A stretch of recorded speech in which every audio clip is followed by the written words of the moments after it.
Very nice to have your company on a Sunday for the Sunday Footy Show, of course. TAC Cup Future Stars to follow, but we're going to take a look at Geelong and Fremantle. Bill's going to take a look at it, but before we do, these are the scores. Looked like it was pretty comfortable for the Cats. They jumped away to a big lead and then held on very comfortably, 14-10 to 8-6. Tommy Hawkins, we've already seen at the top of the show, was very good. Kepler, Bradley, Hill and Headland. 1 goal each for the Fremantle Dockers, and the Supercoach TAC Cup points.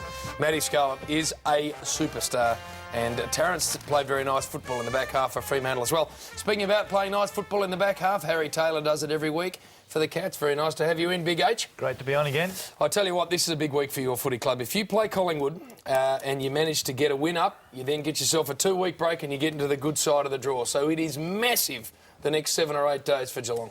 Yeah, certainly. We'll have a big focus on our recovery now, and probably watch the game this afternoon. I dare say the coaches will certainly be there watching with a keen eye, and so too a lot of the players. And we've got probably a few injury worries that we'll sort out during the week, but Brad Ottens and James Kelly made success through it. It was great to see them running around again. How good was Brad Ottens yesterday?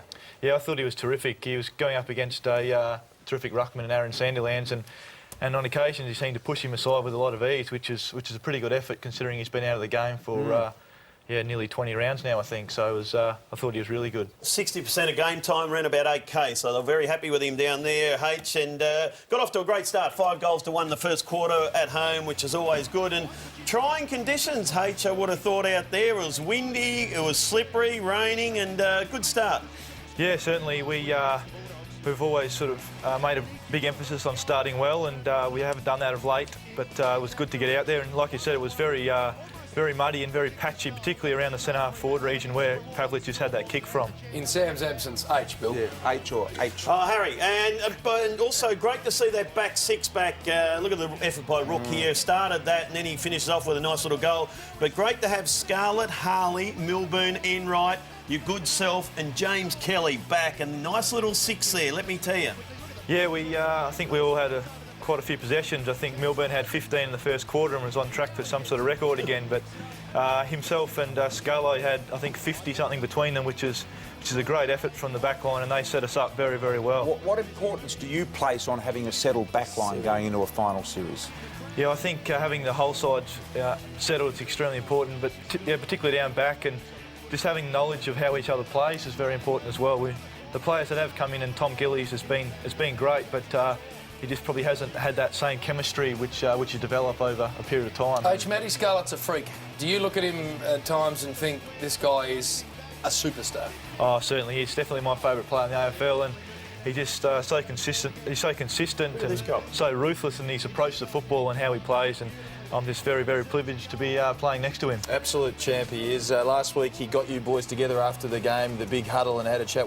He just talked about focusing on just one thing. We're probably going into the games talking a lot and not backing up what we said. So he just told us to focus on keeping a simple mindset, focus on one thing during the game and for the rest of the year, and that's what we did on the weekend. What about Max Rook? He's a super important player, really aggressive, love the way he goes about it, but he hurt his quad. Will he play next week?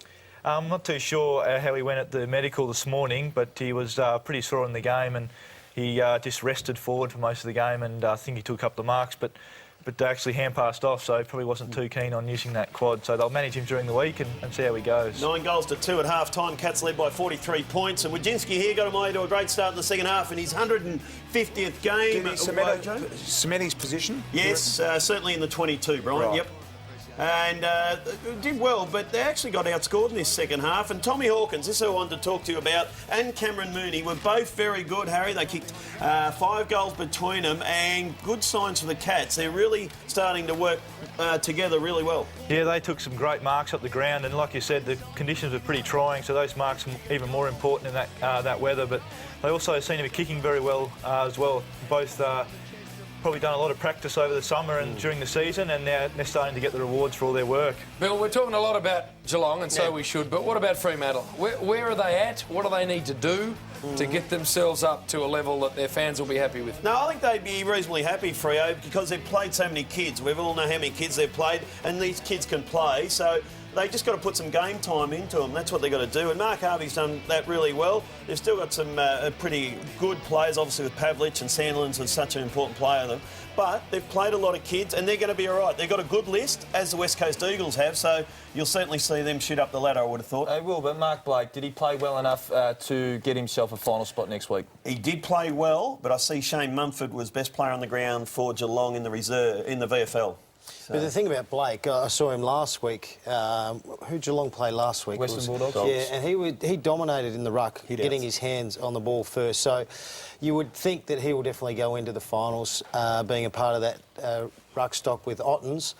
Shane Mumford's probably just going to miss out, but he was sensational. He'll get first opportunity and hopefully he'll grab it with both hands. Yep, indeed. Let's go to the votes here, and there's some very good players for the Cats. Ablett had about 35. He was a star. Scarlett, as you mentioned, him and Milburn had 70 touches between them down back. Unbelievable. And just did what they want. And another underrated player, and you'd have to agree here, Harry, Corey Enright. I don't think he's played a bad game. He just goes along and How can he be underrated, Bill? Everyone knows he's a bloody good player. Do you reckon he's underrated, Harry? I think the fact that so many people rate him now as underrated, he's probably actually a rated player. You've been hanging around Bill too long there, Harry. Just say that again. That's good. I like that. Yeah, he's a genuine superstar. All Australian. He'll be all Australian for sure. All right, what does Harry take home, please, Wilbur? Dictionary. Very good. Now...